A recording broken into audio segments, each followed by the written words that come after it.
안녕하세요.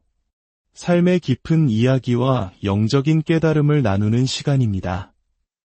혹시 여러분의 기도가 천장에 부딪혀 그대로 떨어지는 것 같은 공허함을 느껴보신 적이 있으신가요? 간절히 부르짖어도 응답이 없는 것 같은 막막함 속에서 나의 믿음이 잘못된 것은 아닌지 자책해본 적은 없으신가요? 오늘 우리가 무심코 사용했던 기도의 언어들이 어떻게 기도의 능력을 가로막고 있었는지, 그리고 하나님 아버지의 마음을 얼마나 아프게 했는지를 천국에서 직접 보고 들은 한 집사님의 놀라운 임사체험을 통해 나누고자 합니다. 이 귀한 간증을 듣기 앞서 이 이야기가 여러분의 마음에 하나님의 은혜로 다가온다면 좋아요와 구독을 통해 이 은혜를 더 많은 분들과 함께 나누는 통로가 되어주시길 부탁드립니다. 이 이야기를 듣는 모든 분들의 삶에 하나님의 놀라운 평안과 축복이 함께하기를 기도합니다. 이제 한 평범한 집사의 삶을 송두리째 바꾼 그날의 이야기 속으로 들어가 보겠습니다. 저는 올해 신셋, 동네에서 작은 철물점을 운영하며 살아가는 평범한 가장이자 교회의 집사입니다. 3년 전 사랑하는 아내를 암으로 먼저 떠나보내고 이제 고등학교 3학년이 된 딸 수진이와 단둘이 살아가고 있습니다. 겉으로 보기에 저는 20년 넘게 교회를 다니며 나름대로 믿음 생활을 잘 유지하는 것처럼 보였을 겁니다. 주일 예배에 빠지지 않았고 구역 예배에도 열심히 참석했으며 11조와 헌금도 거르지 않았으니까요. 하지만 제 마음속 깊은 곳은 언제나 의심과 회의로 가득한 연약하기 짝이 없는 신앙인이었습니다. 특히 아내를 잃은 후 제 믿음은 메마른 땅처럼 갈라져 있었습니다. 그날도 여느 때와 다름없는 하루였습니다. 가게 일을 마치고 저녁 6시에 셔터를 내린 뒤 냉장고에서 시원한 물 한 잔을 따라 마시며 뉴스를 보고 있었습니다. 너무나 평범했기에 잠시 후에 제게 닥쳐올 거대한 운명의 변화를 전혀 예상할 수 없었던 그런 저녁이었습니다. 바로 그 순간 마치 머릿속에서 폭탄이 터지는 듯한 극심한 고통이 저를 덮쳤습니다. 손에 들고 있던 유리컵이 바닥에 떨어져 산산조각 났고 제 눈앞은 순식간에 칠흑 같은 어둠으로 변했습니다. 의식이 사라지는 마지막 찰나 제 머릿속을 스친 것은 오직 하나, 제 딸 수진이의 얼굴이었습니다. 수진아. 3년 전 엄마를 잃은 아이가 이제 아빠마저 잃게 되는 것은 아닌가. 그 생각과 함께 저는 그대로 바닥에 쓰러졌습니다. 세상의 모든 소리가 사라진 완전한 정적 속으로 빠져들었습니다. 나중에 듣게 된 이야기지만 제가 쓰러지고 1시간이 훌쩍 지난 저녁 8시쯤 가게에 아르바이트생이 두고 간 물건을 찾으러 왔다가 저를 발견했다고 합니다. 진단명은 급성 뇌출혈. 의사는 몇 분만 늦었어도 손 쓸 수 없었을 거라고 말했습니다. 하지만 제가 그 순간에 경험한 것은 단순한 의식불명 상태가 아니었습니다. 그것은 하나님께서 저의 메마른 신앙과 어긋난 기도의 방식을 바로잡아 주시고 딸과의 관계를 회복시켜 주시기 위해 허락하신 아주 특별한 은혜의 시간이었습니다. 아내가 아플 때 그토록히 간절히 기도했지만 결국 아내를 떠나보내야 했던 아픔. 그 후로 하나님과의 관계는 물론 세상에서 가장 소중한 딸 수진이와도 보이지 않는 벽을 쌓고 지냈습니다. 모든 문제의 실탈의 중심에는 제가 하나님과 기도에 대해 가졌던 깊은 오해가 자리 잡고 있었습니다. 주님께서는 바로 그 죽음의 문턱에서 저에게 기도에 관한 놀라운 하늘의 비밀과 우리를 향한 아버지의 마음이 어떠한지를 생생하게 보여주셨습니다. 그 경험 이후 저의 삶은 이전과 결코 같을 수 없었습니다. 기도가 변했고 딸과의 관계가 회복되었으며 무엇보다 흔들리지 않는 하나님에 대한 확신을 갖게 되었습니다. 이제부터 제가 그곳에서 보고 들은 모든 것을 여러분과 함께 나누려고 합니다. 그 일이 있기 전 저의 삶은 공허함 그 자체였습니다. 아내는 제게 세상의 전부였습니다. 25에 만나 28년을 함께하는 동안 단 한 번도 크게 다툰 적이 없을 만큼 서로를 아끼고 사랑했습니다. 그런 아내가 유방암 3기 진단을 받았을 때 세상이 무너지는 것 같았습니다. 그때부터 저의 기도는 처절했습니다. 매일 밤 무릎을 꿇고 눈물로 매달렸습니다. 금식하며 부르짖었습니다. 하나님 아버지, 제발 제 아내를 살려주세요. 저희에겐 아직 어린 딸이 있습니다. 제가 무엇을 잘못했든 다 용서해 주시고 제발 한 번만 기회를 주세요. 아내 역시 항암 치료의 고통 속에서도 끝까지 희망을 놓지 않았습니다. 여보, 하나님께서 나를 고쳐주실 거예요. 그렇게 말하며 제게 환한 미소를 보여주곤 했습니다. 저도 그 말을 간절히 믿고 싶었습니다. 하지만 결국 암세포는 다른 장기로 전이되었고 아내는 하늘나라로 떠났습니다. 마지막 순간, 여보, 우리 수진이 잘 돌봐주세요. 그리고 하나님을 원망하지 마세요. 라는 아내의 유언은 제 가슴에 깊은 상처와 함께 남았습니다. 그 후 저의 기도는 완전히 변했습니다. 기도를 시작할 때마다 이런 말들이 앞섰습니다. 하나님, 들으시는지 모르겠지만, 제가 감히 이런 기도를 드려도 되는지 모르겠습니다만, 주님의 뜻이라면, 제가 자격이 없지만, 마음 한구석에서는 끊임없이 의심이 솟아났습니다. 정말 하나님께서 내 기도를 듣고 계실까? 내가 뭔가를 잘못 구하고 있는 건 아닐까? 교회에서 다른 성도들의 간증을 들을 때면 그 괴리감은 더욱 커졌습니다. 기도했더니 병이 나았다는 이야기, 사업이 잘 되었다는 이야기를 들으며 나는 왜 안 될까? 하는 패배감에 사로잡혔습니다. 딸 수진이와의 관계는 최악으로 치달았습니다. 엄마의 죽음 이후 수진이는 웃음과 말을 잃었습니다. 학교에서 돌아와도 짧은 인사만 하고는 자기 방으로 들어가 버렸습니다. 저와는 눈도 마주치려 하지 않았습니다. 어느 날 저녁, 거실에서 무릎 꿇고 기도하는 제 모습을 본 수진이가 던진 한마디는 비수가 되어 제 심장에 박혔습니다. 아빠, 그게 무슨 의미가 있어요? 엄마 아플 때도 그렇게 기도했잖아요. 그런데 결국 수진이는 말을 잇지 못하고 방으로 들어가 버렸습니다. 저는 아무 대답도 할 수 없었습니다. 사실 저 자신도 똑같은 생각을 하고 있었기 때문입니다. 그렇게 3년의 시간이 흘렀습니다. 찬양을 해도 말씀을 들어도 제 마음은 텅 비어 있었습니다. 저는 하나님을 믿는 것일까? 아니면 그저 습관적으로 교회를 다니는 것일까? 깊은 회의와 공허함 속에서 그날이 찾아온 것입니다. 의식을 잃은 후 제 존재는 몸에서 빠져나와 천장 가까운 곳에서 아래를 내려다보고 있었습니다. 마치 다른 사람의 일처럼 바닥에 쓰러져 있는 제 모습이 객관적으로 보였습니다. 창백한 얼굴, 깨진 유리 조각들, 모든 것이 너무나도 생생했습니다. 그 순간 제 머릿속에는 단 하나의 생각만이 맴돌았습니다. 이제 수진이는 정말 혼자 남겠구나. 그때 가게 문이 열리고 아르바이트생 민호가 들어왔습니다.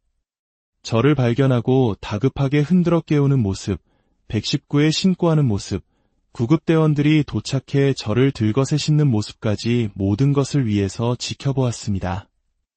병원으로 이송되는 구급차 안에서도 응급실에서 분주하게 움직이는 의료진들 사이에서도 제 영혼은 제 몸을 따라다녔습니다. 잠시 후 교복을 입은 채 달려온 수진이가 제 손을 잡고 오열하기 시작했습니다. 아빠, 수술실로 옮겨지는 저를 보며 수진이는 복도 의자에 주저앉아 기도하기 시작했습니다. 하나님, 아빠를 살려주세요. 제발. 엄마처럼 데려가지 마세요. 딸의 간절한 기도 소리가 들려왔습니다. 그런데 그 기도를 듣는 순간 저는 깨달았습니다. 아, 저 아이도 나와 똑같은 방식으로 기도하고 있구나. 혹시나 하는 의심과 함께 제가 무의식 중에 딸에게 불신앙의 기도를 가르친 것이었습니다. 하나님, 정말 이렇게 가야 하는 건가요? 제 마음에서 그 기도가 터져나오는 순간 주변의 모든 소리와 빛이 서서히 사라졌습니다. 병원의 소음, 딸의 울음소리가 멀어지며 저는 완전히 다른 차원의 공간으로 이끌려 들어갔습니다. 그곳은 빛과 소리가 존재하지 않는 완전한 침묵과 어둠의 공간이었습니다. 몸의 감각은 없었지만 나라는 의식은 평소보다 훨씬 또렷했습니다. 시간과 공간의 개념도 사라진 그곳에서 저를 짓누른 것은 두려움이 아닌 지독한 외로움이었습니다. 그 끝없는 정적 속에서 저는 지난 20년간의 신앙생활을 돌아보았습니다. 처음 교회에 나갔을 때의 감격, 아내와 함께 받은 은혜, 그리고 아내의 죽음 이후 하나님을 향해 쌓았던 원망과 불신, 특히 제 기도의 문제점을 깨닫기 시작했습니다. 하나님, 들으시는지 모르겠지만, 제가 자격이 없지만, 왜 나는 항상 그렇게 기도했을까? 왜 하나님을 사랑의 아버지가 아닌 멀리서 나를 심판하는 무서운 왕처럼 대했을까? 혹시 우리가 하나님을 너무나 잘못 알고 있었던 것은 아닐까? 그 모든 회의와 후회가 밀려오는 순간에도 한 가지 분명한 것이 있었습니다. 딸 수진이를 사랑한다는 것, 그리고 그 아이가 혼자 남겨지는 것이 너무나 가슴 아프다는 것이었습니다. 하나님, 정말 계시다면 우리 수진이만은 지켜주세요. 그렇게 간절히 기도하는 순간 저 어둠의 끝에서 아주 희미한 빛이 보이기 시작했습니다. 그 빛은 점점 커지며 제게 다가왔습니다. 그것은 세상의 어떤 빛과도 다른 존재 자체를 위로하는 따뜻하고 부드러우면서도 강력한 빛이었습니다. 빛이 가까워지자 그 안에서 한 분의 형체가 보였습니다.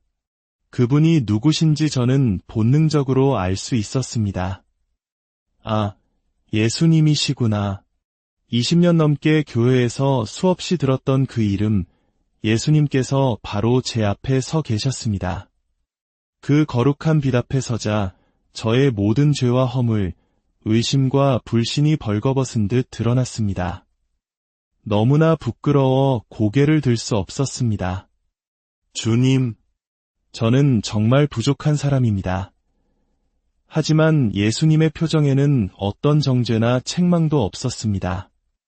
오직 깊은 사랑과 긍휼, 그리고 오래 기다렸다고 말씀하시는 듯한 따뜻함만이 가득했습니다.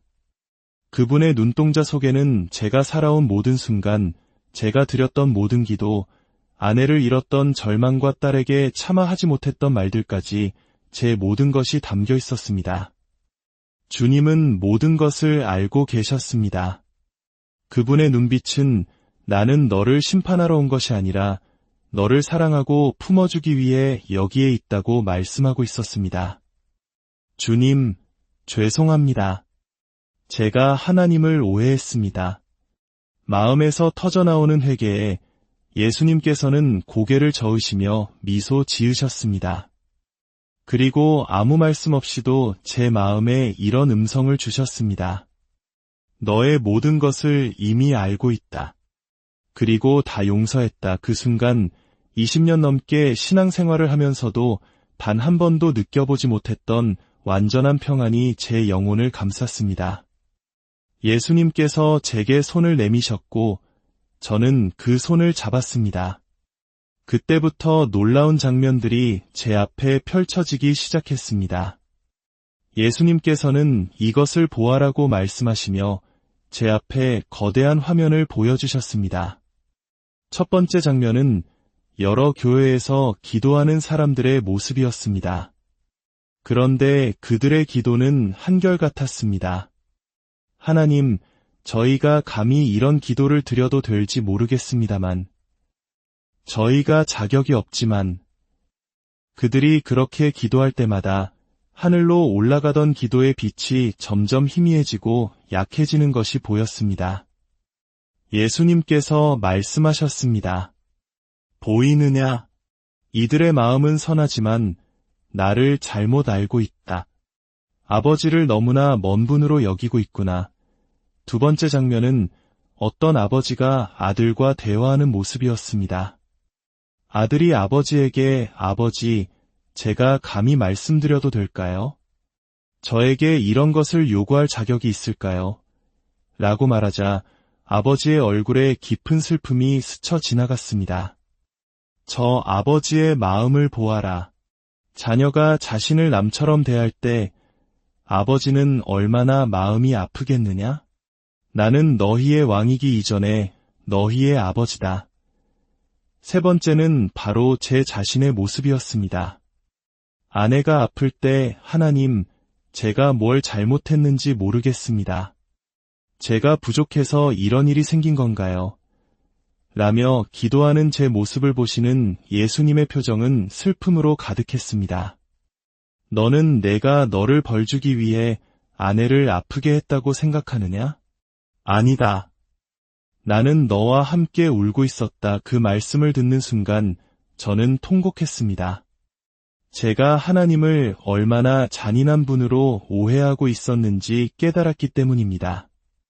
네 번째 장면은 더욱 충격적이었습니다. 성도들이 하나님, 들으시나요? 제가 자격이 있을까요? 와 같은 의심의 말을 할 때마다 하늘과 연결된 기도의 통로가 물리적으로 좁아지는 것이 보였습니다. 그 말들은 믿음이 아니라 의심과 수치심에서 나오는 것이다. 바로 그것이 내 자녀들의 기도를 가로막고 있단다. 다섯 번째 장면에서는 예수님께서 겟세마네 동산에서 기도하시는 모습이 나타났습니다. 아버지여, 할 만하시거든 이 잔을 내게서 지나가게 하옵소서. 그 기도에는 감히 자격이 없지만과 같은 말이 전혀 없었습니다. 오직 아버지를 향한 절대적인 신뢰와 친밀함만이 있었습니다. 이것이 진정한 기도다. 아버지께 자녀로서 담대히 나아가는 것이다. 여섯 번째, 하늘에서 수많은 천사들이 기도 응답을 가지고 땅으로 내려오려다 중간에 멈춰서 있었습니다. 그들은 기도하는 자들이 받을 준비가 되어 있지 않습니다. 그들은 응답을 확신하지 않습니다. 라고 말했습니다. 하나님은 응답하실 준비가 되어 계시지만 우리의 불신이 그것을 막고 있었던 것입니다. 마지막 일곱 번째 장면은 어린 수진이가 엄마를 위해 기도하던 모습이었습니다. 처음에는 순수하게 기도하던 아이의 기도가 저의 불신의 찬 기도를 보고 배우면서 점점 의심으로 변해가는 것이 보였습니다. 저 아이도 너희 부모에게 의심하는 기도를 배웠구나. 모든 장면을 본 후 저는 완전히 무너졌습니다. 주님 앞에 엎드려 영혼으로 울부짖었습니다. 주님, 용서해 주십시오. 저도 그렇게 기도했습니다. 사실은 주님을 의심하고 있었습니다. 예수님께서는 저를 따뜻하게 일으켜 세우시며 말씀하셨습니다. 안다. 그래서 너를 이리로 부른 것이다. 이제 너에게 기도의 비밀을 알려주겠다. 주변은 아름다운 정원으로 변했고 우리는 시냇가 바위에 앉았습니다. 지금까지 너희는 나를 멀리 있는 왕으로 여겨 감히 혹시 자격 없지만과 같은 말로 기도했다. 하지만 나는 너희의 아버지다. 세상의 아버지도 자녀가 그렇게 격식을 차리고 어렵게 다가온다면 마음이 아플 것이다. 하물며 너희를 위해 내 아들까지 내어준 내가 아니냐. 그럼 어떻게 기도해야 합니까? 담대하게 기도하라. 너는 내 자녀다.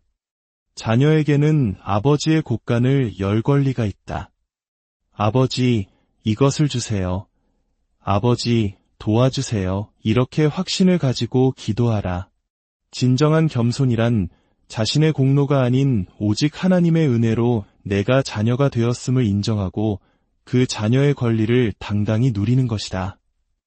내가 십자가에서 죽고 성전 휘장이 찢어진 이유는 너희가 하나님께 아무런 거리낌 없이 담대하게 나아오게 하기 위함이다. 하지만 제가 원하는 것과 하나님의 뜻이 다르면 어떡합니까? 아버지는 자녀에게 가장 좋은 것을 준다. 만약 내가 구하는 것이 너에게 해롭다면 아버지는 더 좋은 것으로 바꿔서 줄 것이다. 그러나 그 모든 것은 너를 향한 완벽한 사랑 안에서 이루어진다. 기억하라. 기도는 관계다. 아버지와 자녀의 친밀한 대화. 이제부터는 혹시 들으실까가 아니라 들으시는 줄 믿습니다라고 기도하라. 자격이 없지만이 아니라 예수님의 피공로로 자녀 되었기에라고 기도하라. 그 순간 제 마음속 모든 의심의 안개가 걷혔습니다. 그동안 제가 했던 기도는 마치 담벼락 너머로 소리를 지르는 것과 같았지만 주님이 가르쳐 주신 기도는 아버지의 따뜻한 품에 안겨 나누는 대화였습니다. 주님, 그러면 제 딸 수진이는 어떻게 해야 합니까? 예수님의 얼굴에 따뜻한 미소가 번졌습니다. 수진이에게 이 진리를 전하여라. 그 아이는 엄마를 위해 간절히 기도했지만 잘못된 방법으로 인해 실망했다. 이제 내가 변한 모습을 보여주어라. 확신의 찬 기도를 들려주어라. 수진이는 너의 진짜 믿음을, 확신 있는 믿음을 보고 싶어 한단다. 그 말씀을 듣는 순간 수진이가 왜 그토록 차갑게 굴었는지 깨달을 수 있었습니다. 제 기도에 확신이 없었기 때문입니다.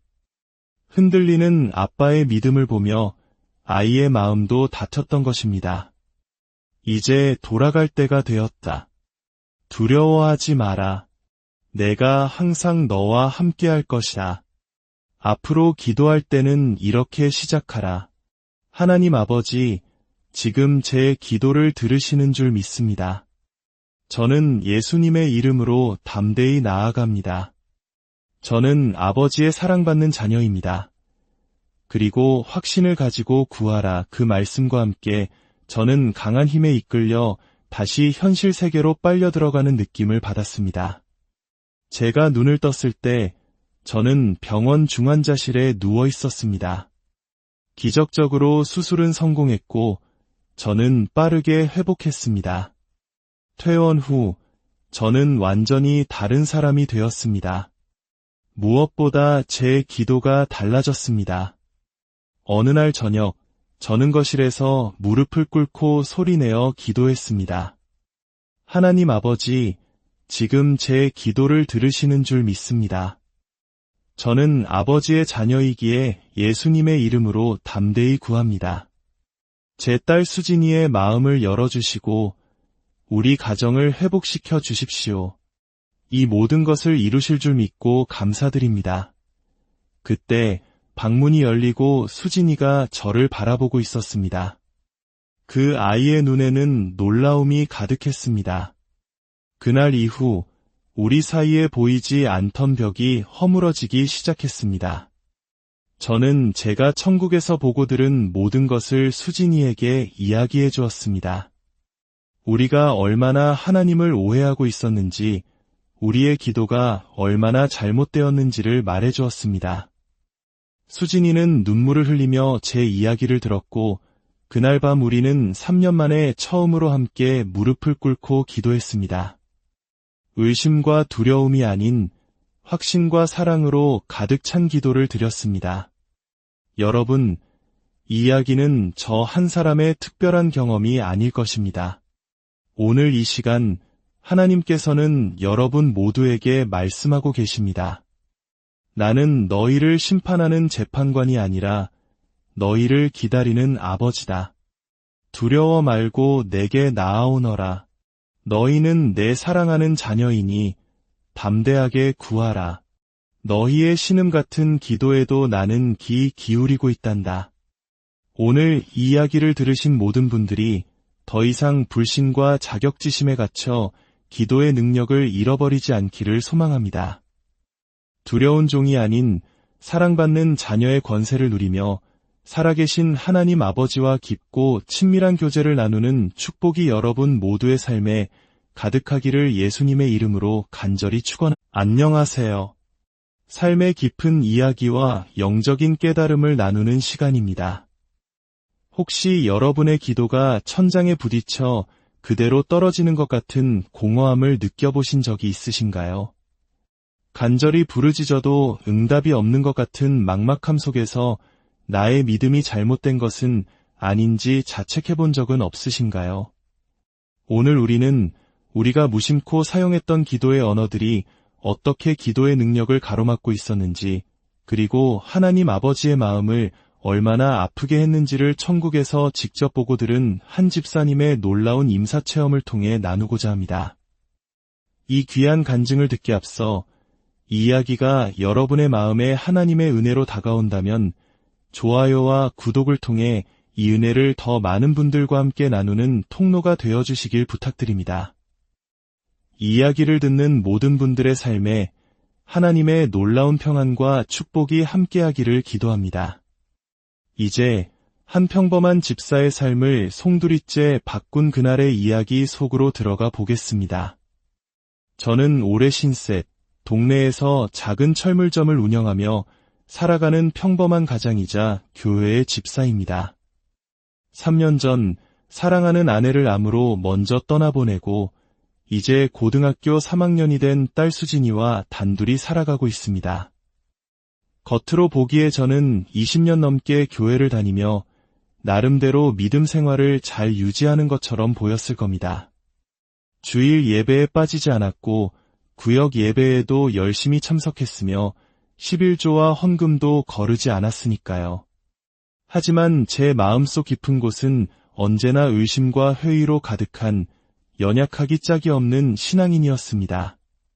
특히 아내를 잃은 후 제 믿음은 메마른 땅처럼 갈라져 있었습니다. 그날도 여느 때와 다름없는 하루였습니다.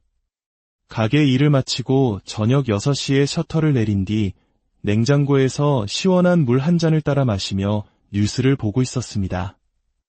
너무나 평범했기에 잠시 후에 제게 닥쳐올 거대한 운명의 변화를 전혀 예상할 수 없었던 그런 저녁이었습니다. 바로 그 순간 마치 머릿속에서 폭탄이 터지는 듯한 극심한 고통이 저를 덮쳤습니다. 손에 들고 있던 유리컵이 바닥에 떨어져 산산조각 났고 제 눈앞은 순식간에 칠흑 같은 어둠으로 변했습니다. 의식이 사라지는 마지막 찰나 제 머릿속을 스친 것은 오직 하나, 제 딸 수진이의 얼굴이었습니다. 수진아. 3년 전 엄마를 잃은 아이가 이제 아빠마저 잃게 되는 것은 아닌가. 그 생각과 함께 저는 그대로 바닥에 쓰러졌습니다. 세상의 모든 소리가 사라진 완전한 정적 속으로 빠져들었습니다. 나중에 듣게 된 이야기지만 제가 쓰러지고 1시간이 훌쩍 지난 저녁 8시쯤 가게에 아르바이트생이 두고 간 물건을 찾으러 왔다가 저를 발견했다고 합니다. 진단명은 급성 뇌출혈. 의사는 몇 분만 늦었어도 손 쓸 수 없었을 거라고 말했습니다. 하지만 제가 그 순간에 경험한 것은 단순한 의식불명 상태가 아니었습니다. 그것은 하나님께서 저의 메마른 신앙과 어긋난 기도의 방식을 바로잡아 주시고 딸과의 관계를 회복시켜 주시기 위해 허락하신 아주 특별한 은혜의 시간이었습니다. 아내가 아플 때 그토록히 간절히 기도했지만 결국 아내를 떠나보내야 했던 아픔. 그 후로 하나님과의 관계는 물론 세상에서 가장 소중한 딸 수진이와도 보이지 않는 벽을 쌓고 지냈습니다. 모든 문제의 실탈의 중심에는 제가 하나님과 기도에 대해 가졌던 깊은 오해가 자리 잡고 있었습니다. 주님께서는 바로 그 죽음의 문턱에서 저에게 기도에 관한 놀라운 하늘의 비밀과 우리를 향한 아버지의 마음이 어떠한지를 생생하게 보여주셨습니다. 그 경험 이후 저의 삶은 이전과 결코 같을 수 없었습니다. 기도가 변했고 딸과의 관계가 회복되었으며 무엇보다 흔들리지 않는 하나님에 대한 확신을 갖게 되었습니다. 이제부터 제가 그곳에서 보고 들은 모든 것을 여러분과 함께 나누려고 합니다. 그 일이 있기 전 저의 삶은 공허함 그 자체였습니다. 아내는 제게 세상의 전부였습니다.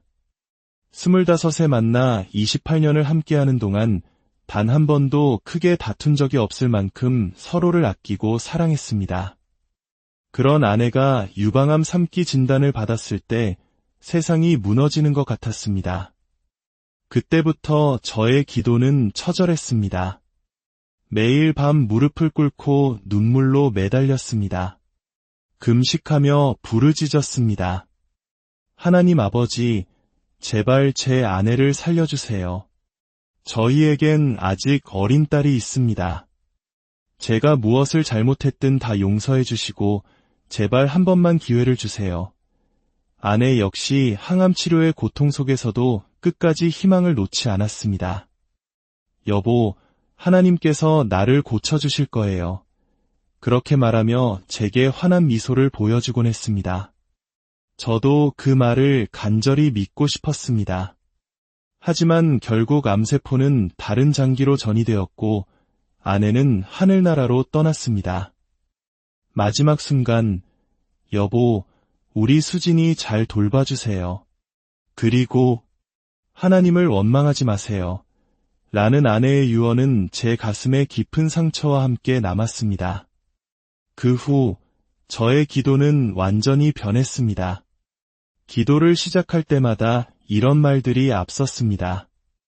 하나님, 들으시는지 모르겠지만, 제가 감히 이런 기도를 드려도 되는지 모르겠습니다만, 주님의 뜻이라면, 제가 자격이 없지만, 마음 한구석에서는 끊임없이 의심이 솟아났습니다. 정말 하나님께서 내 기도를 듣고 계실까? 내가 뭔가를 잘못 구하고 있는 건 아닐까?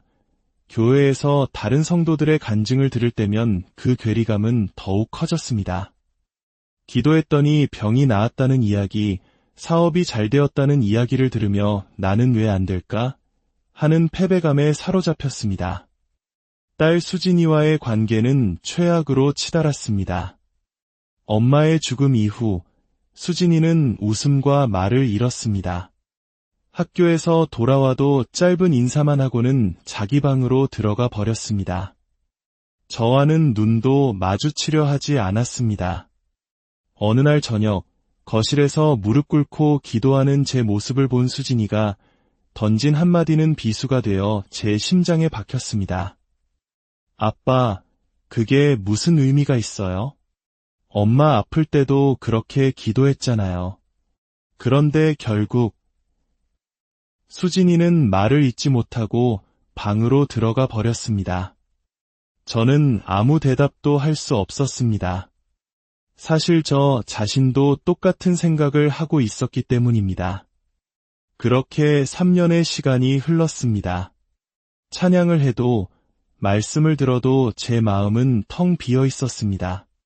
저는 하나님을 믿는 것일까? 아니면 그저 습관적으로 교회를 다니는 것일까? 깊은 회의와 공허함 속에서 그날이 찾아온 것입니다. 의식을 잃은 후 제 존재는 몸에서 빠져나와 천장 가까운 곳에서 아래를 내려다보고 있었습니다. 마치 다른 사람의 일처럼 바닥에 쓰러져 있는 제 모습이 객관적으로 보였습니다. 창백한 얼굴, 깨진 유리 조각들, 모든 것이 너무나도 생생했습니다. 그 순간 제 머릿속에는 단 하나의 생각만이 맴돌았습니다. 이제 수진이는 정말 혼자 남겠구나. 그때 가게 문이 열리고 아르바이트생 민호가 들어왔습니다. 저를 발견하고 다급하게 흔들어 깨우는 모습, 119에 신고하는 모습, 구급대원들이 도착해 저를 들것에 싣는 모습까지 모든 것을 위해서 지켜보았습니다. 병원으로 이송되는 구급차 안에서도 응급실에서 분주하게 움직이는 의료진들 사이에서도 제 영혼은 제 몸을 따라다녔습니다. 잠시 후 교복을 입은 채 달려온 수진이가 제 손을 잡고 오열하기 시작했습니다. 아빠, 수술실로 옮겨지는 저를 보며 수진이는 복도 의자에 주저앉아 기도하기 시작했습니다. 하나님, 아빠를 살려주세요. 제발, 엄마처럼 데려가지 마세요. 딸의 간절한 기도 소리가 들려왔습니다. 그런데 그 기도를 듣는 순간 저는 깨달았습니다. 아, 저 아이도 나와 똑같은 방식으로 기도하고 있구나. 혹시나 하는 의심과 함께 제가 무의식 중에 딸에게 불신앙의 기도를 가르친 것이었습니다. 하나님, 정말 이렇게 가야 하는 건가요? 제 마음에서 그 기도가 터져나오는 순간 주변의 모든 소리와 빛이 서서히 사라졌습니다. 병원의 소음, 딸의 울음소리가 멀어지며 저는 완전히 다른 차원의 공간으로 이끌려 들어갔습니다. 그곳은 빛과 소리가 존재하지 않는 완전한 침묵과 어둠의 공간이었습니다. 몸의 감각은 없었지만 나라는 의식은 평소보다 훨씬 또렷했습니다. 시간과 공간의 개념도 사라진 그곳에서 저를 짓누른 것은 두려움이 아닌 지독한 외로움이었습니다. 그 끝없는 정적 속에서 저는 지난 20년간의 신앙생활을 돌아보았습니다. 처음 교회에 나갔을 때의 감격, 아내와 함께 받은 은혜, 그리고 아내의 죽음 이후 하나님을 향해 쌓았던 원망과 불신, 특히 제 기도의 문제점을 깨닫기 시작했습니다. 하나님, 들으시는지 모르겠지만, 제가 자격이 없지만, 왜 나는 항상 그렇게 기도했을까? 왜 하나님을 사랑의 아버지가 아닌 멀리서 나를 심판하는 무서운 왕처럼 대했을까? 혹시 우리가 하나님을 너무나 잘못 알고 있었던 것은 아닐까? 그 모든 회의와 후회가 밀려오는 순간에도 한 가지 분명한 것이 있었습니다. 딸 수진이를 사랑한다는 것, 그리고 그 아이가 혼자 남겨지는 것이 너무나 가슴 아프다는 것이었습니다. 하나님, 정말 계시다면 우리 수진이만은 지켜주세요. 그렇게 간절히 기도하는 순간 저 어둠의 끝에서 아주 희미한 빛이 보이기 시작했습니다. 그 빛은 점점 커지며 제게 다가왔습니다. 그것은 세상의 어떤 빛과도 다른 존재 자체를 위로하는 따뜻하고 부드러우면서도 강력한 빛이었습니다. 빛이 가까워지자 그 안에서 한 분의 형체가 보였습니다. 그분이 누구신지 저는 본능적으로 알 수 있었습니다. 아, 예수님이시구나. 20년 넘게 교회에서 수없이 들었던 그 이름, 예수님께서 바로 제 앞에 서 계셨습니다. 그 거룩한 빛 앞에 서자 저의 모든 죄와 허물, 의심과 불신이 벌거벗은 듯 드러났습니다. 너무나 부끄러워 고개를 들 수 없었습니다. 주님, 저는 정말 부족한 사람입니다. 하지만 예수님의 표정에는 어떤 정죄나 책망도 없었습니다. 오직 깊은 사랑과 긍휼, 그리고 오래 기다렸다고 말씀하시는 듯한 따뜻함만이 가득했습니다.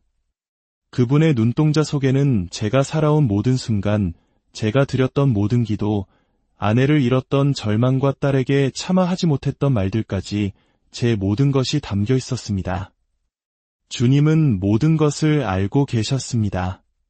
그분의 눈빛은 나는 너를 심판하러 온 것이 아니라 너를 사랑하고 품어주기 위해 여기에 있다고 말씀하고 있었습니다. 주님, 죄송합니다. 제가 하나님을 오해했습니다. 마음에서 터져나오는 회개에 예수님께서는 고개를 저으시며 미소 지으셨습니다. 그리고 아무 말씀 없이도 제 마음에 이런 음성을 주셨습니다. 너의 모든 것을 이미 알고 있다. 그리고 다 용서했다. 그 순간 20년 넘게 신앙생활을 하면서도 단 한 번도 느껴보지 못했던 완전한 평안이 제 영혼을 감쌌습니다.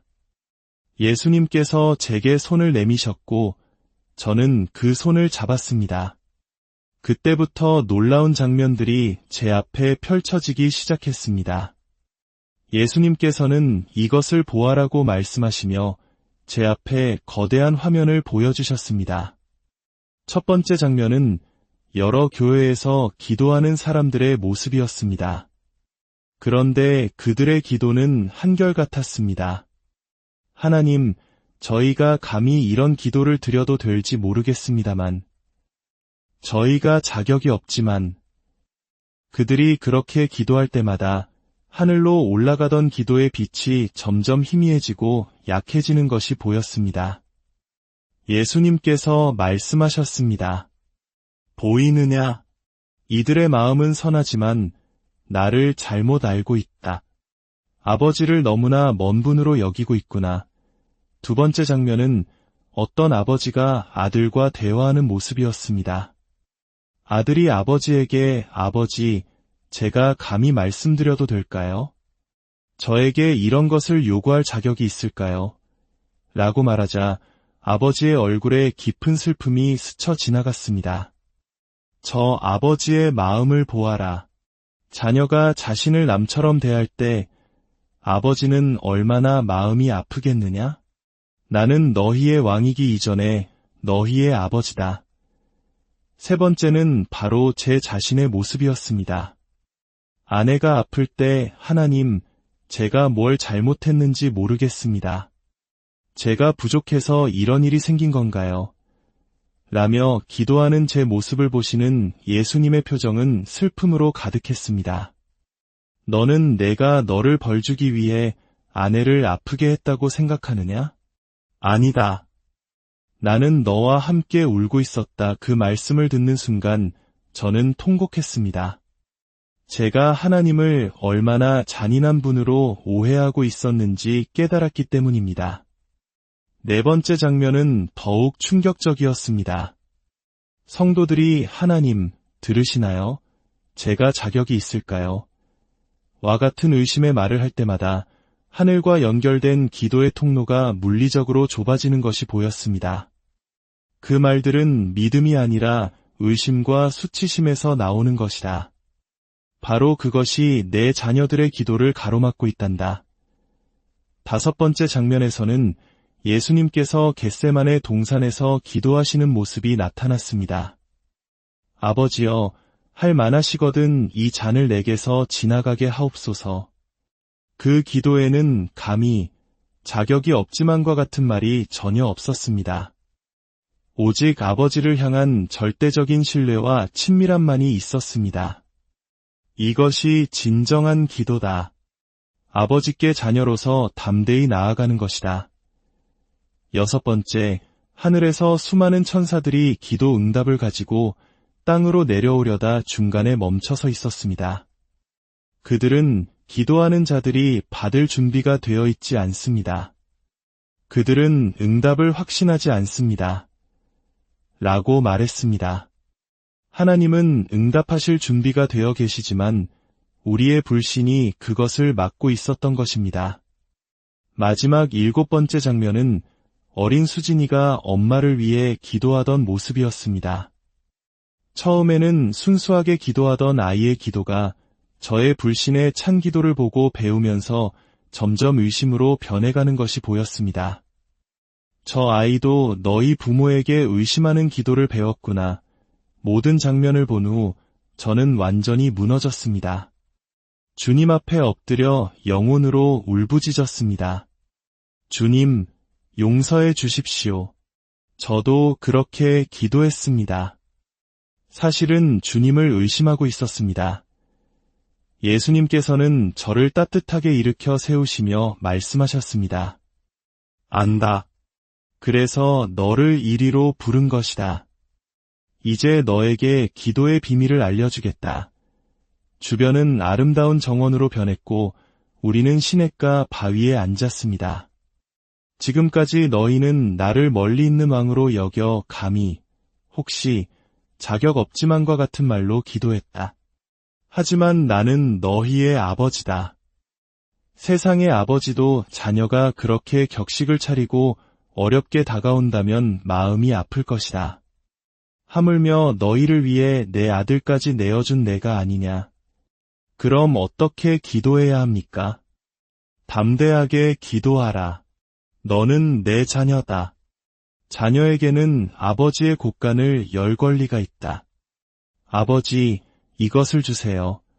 아버지, 도와주세요. 이렇게 확신을 가지고 기도하라. 진정한 겸손이란 자신의 공로가 아닌 오직 하나님의 은혜로 내가 자녀가 되었음을 인정하고 그 자녀의 권리를 당당히 누리는 것이다. 내가 십자가에서 죽고 성전 휘장이 찢어진 이유는 너희가 하나님께 아무런 거리낌 없이 담대하게 나아오게 하기 위함이다. 하지만 제가 원하는 것과 하나님의 뜻이 다르면 어떡합니까? 아버지는 자녀에게 가장 좋은 것을 준다. 만약 내가 구하는 것이 너에게 해롭다면 아버지는 더 좋은 것으로 바꿔서 줄 것이다. 그러나 그 모든 것은 너를 향한 완벽한 사랑 안에서 이루어진다. 기억하라. 기도는 관계다. 아버지와 자녀의 친밀한 대화. 이제부터는 혹시 들으실까가 아니라 들으시는 줄 믿습니다라고 기도하라. 자격이 없지만이 아니라 예수님의 피공로로 자녀 되었기에라고 기도하라. 그 순간 제 마음속 모든 의심의 안개가 걷혔습니다. 그동안 제가 했던 기도는 마치 담벼락 너머로 소리를 지르는 것과 같았지만 주님이 가르쳐 주신 기도는 아버지의 따뜻한 품에 안겨 나누는 대화였습니다. 주님, 그러면 제 딸 수진이는 어떻게 해야 합니까? 예수님의 얼굴에 따뜻한 미소가 번졌습니다. 수진이에게 이 진리를 전하여라. 그 아이는 엄마를 위해 간절히 기도했지만 잘못된 방법으로 인해 실망했다. 이제 내가 변한 모습을 보여주어라. 확신의 찬 기도를 들려주어라. 수진이는 너의 진짜 믿음을, 확신 있는 믿음을 보고 싶어 한단다. 그 말씀을 듣는 순간 수진이가 왜 그토록 차갑게 굴었는지 깨달을 수 있었습니다. 제 기도에 확신이 없었기 때문입니다. 흔들리는 아빠의 믿음을 보며 아이의 마음도 다쳤던 것입니다. 이제 돌아갈 때가 되었다. 두려워하지 마라. 내가 항상 너와 함께 할 것이다. 앞으로 기도할 때는 이렇게 시작하라. 하나님 아버지, 지금 제 기도를 들으시는 줄 믿습니다. 저는 예수님의 이름으로 담대히 나아갑니다. 저는 아버지의 사랑받는 자녀입니다. 그리고 확신을 가지고 구하라. 그 말씀과 함께 저는 강한 힘에 이끌려 다시 현실 세계로 빨려 들어가는 느낌을 받았습니다. 제가 눈을 떴을 때 저는 병원 중환자실에 누워 있었습니다. 기적적으로 수술은 성공했고 저는 빠르게 회복했습니다. 퇴원 후 저는 완전히 다른 사람이 되었습니다. 무엇보다 제 기도가 달라졌습니다.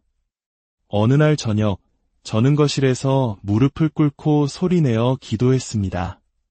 하나님 아버지, 지금 제 기도를 들으시는 줄 믿습니다. 저는 아버지의 자녀이기에 예수님의 이름으로 담대히 구합니다.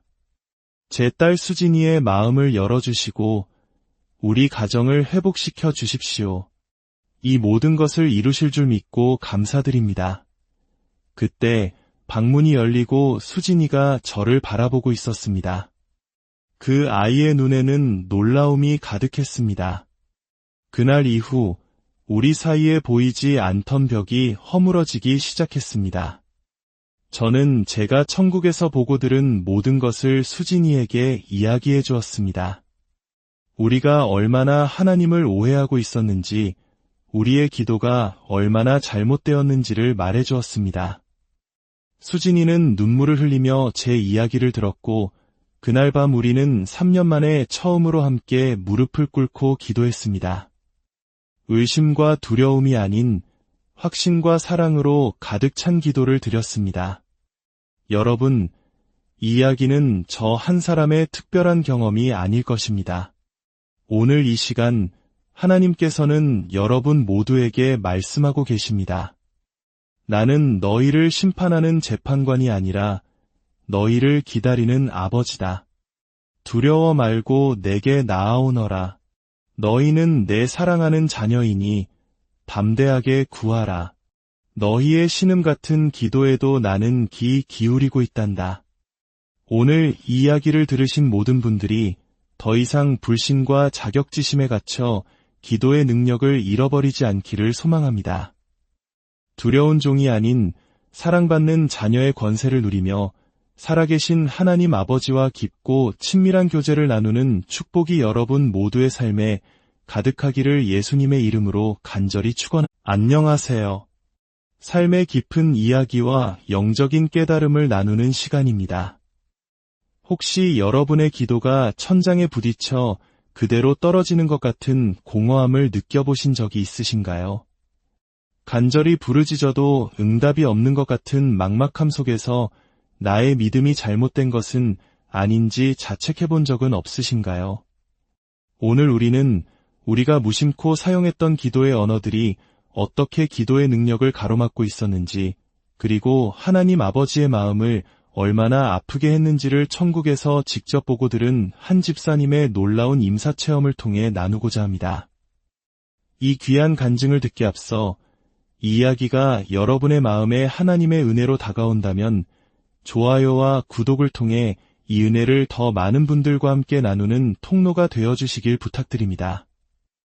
이 이야기를 듣는 모든 분들의 삶에 하나님의 놀라운 평안과 축복이 함께하기를 기도합니다. 이제 한 평범한 집사의 삶을 송두리째 바꾼 그날의 이야기 속으로 들어가 보겠습니다. 저는 올해 신셋, 동네에서 작은 철물점을 운영하며 살아가는 평범한 가장이자 교회의 집사입니다. 3년 전 사랑하는 아내를 암으로 먼저 떠나보내고 이제 고등학교 3학년이 된 딸 수진이와 단둘이 살아가고 있습니다. 겉으로 보기에 저는 20년 넘게 교회를 다니며 나름대로 믿음 생활을 잘 유지하는 것처럼 보였을 겁니다. 주일 예배에 빠지지 않았고 구역 예배에도 열심히 참석했으며 11조와 헌금도 거르지 않았으니까요. 하지만 제 마음속 깊은 곳은 언제나 의심과 회의로 가득한 연약하기 짝이 없는 신앙인이었습니다. 특히 아내를 잃은 후 제 믿음은 메마른 땅처럼 갈라져 있었습니다. 그날도 여느 때와 다름없는 하루였습니다. 가게 일을 마치고 저녁 6시에 셔터를 내린 뒤 냉장고에서 시원한 물 한 잔을 따라 마시며 뉴스를 보고 있었습니다. 너무나 평범했기에 잠시 후에 제게 닥쳐올 거대한 운명의 변화를 전혀 예상할 수 없었던 그런 저녁이었습니다. 바로 그 순간 마치 머릿속에서 폭탄이 터지는 듯한 극심한 고통이 저를 덮쳤습니다. 손에 들고 있던 유리컵이 바닥에 떨어져 산산조각 났고 제 눈앞은 순식간에 칠흑 같은 어둠으로 변했습니다. 의식이 사라지는 마지막 찰나 제 머릿속을 스친 것은 오직 하나, 제 딸 수진이의 얼굴이었습니다. 수진아.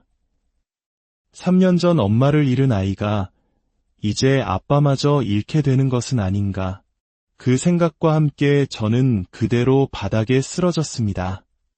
세상의 모든 소리가 사라진 완전한 정적 속으로 빠져들었습니다. 나중에 듣게 된 이야기지만 제가 쓰러지고 1시간이 훌쩍 지난 저녁 8시쯤 가게에 아르바이트생이 두고 간 물건을 찾으러 왔다가 저를 발견했다고 합니다. 진단명은 급성 뇌출혈.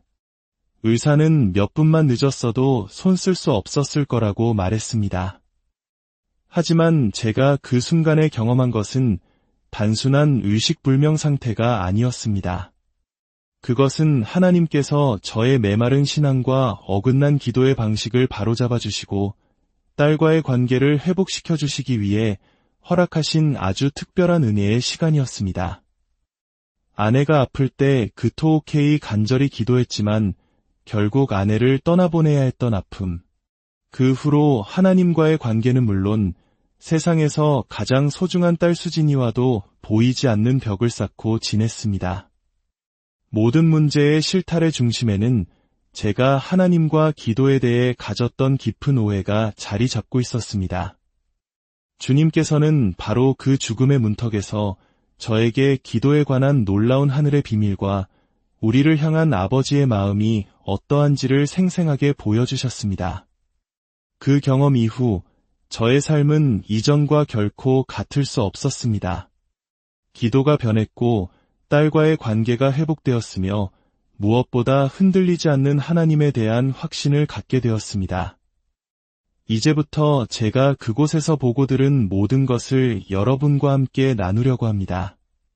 그 일이 있기 전 저의 삶은 공허함 그 자체였습니다. 아내는 제게 세상의 전부였습니다.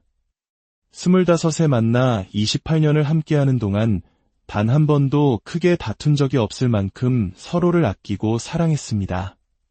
그런 아내가 유방암 3기 진단을 받았을 때 세상이 무너지는 것 같았습니다. 그때부터 저의 기도는 처절했습니다. 매일 밤 무릎을 꿇고 눈물로 매달렸습니다. 금식하며 부르짖었습니다. 하나님 아버지, 제발 제 아내를 살려주세요. 저희에겐 아직 어린 딸이 있습니다. 제가 무엇을 잘못했든 다 용서해 주시고 제발 한 번만 기회를 주세요. 아내 역시 항암 치료의 고통 속에서도 끝까지 희망을 놓지 않았습니다. 여보, 하나님께서 나를 고쳐주실 거예요. 그렇게 말하며 제게 환한 미소를 보여주곤 했습니다. 저도 그 말을 간절히 믿고 싶었습니다. 하지만 결국 암세포는 다른 장기로 전이되었고 아내는 하늘나라로 떠났습니다. 마지막 순간, 여보, 우리 수진이 잘 돌봐주세요. 그리고 하나님을 원망하지 마세요. 라는 아내의 유언은 제 가슴에 깊은 상처와 함께 남았습니다. 그 후 저의 기도는 완전히 변했습니다. 기도를 시작할 때마다 이런 말들이 앞섰습니다. 하나님, 들으시는지 모르겠지만, 제가 감히 이런 기도를 드려도 되는지 모르겠습니다만, 주님의 뜻이라면, 제가 자격이 없지만, 마음 한구석에서는 끊임없이 의심이 솟아났습니다. 정말 하나님께서 내 기도를 듣고 계실까? 내가 뭔가를 잘못 구하고 있는 건 아닐까? 교회에서 다른 성도들의 간증을 들을 때면 그 괴리감은 더욱 커졌습니다. 기도했더니 병이 나았다는 이야기, 사업이 잘 되었다는 이야기를 들으며 나는 왜 안 될까? 하는 패배감에 사로잡혔습니다. 딸 수진이와의 관계는 최악으로 치달았습니다. 엄마의 죽음 이후 수진이는 웃음과 말을 잃었습니다. 학교에서 돌아와도 짧은 인사만 하고는 자기 방으로 들어가 버렸습니다. 저와는 눈도 마주치려 하지 않았습니다. 어느 날 저녁, 거실에서 무릎 꿇고 기도하는 제 모습을 본 수진이가 던진 한마디는 비수가 되어 제 심장에 박혔습니다. 아빠, 그게 무슨 의미가 있어요? 엄마 아플 때도 그렇게 기도했잖아요. 그런데 결국 수진이는 말을 잇지 못하고 방으로 들어가 버렸습니다. 저는 아무 대답도 할 수 없었습니다. 사실 저 자신도 똑같은 생각을 하고 있었기 때문입니다. 그렇게 3년의 시간이 흘렀습니다. 찬양을 해도 말씀을 들어도 제 마음은 텅 비어 있었습니다. 저는 하나님을 믿는 것일까?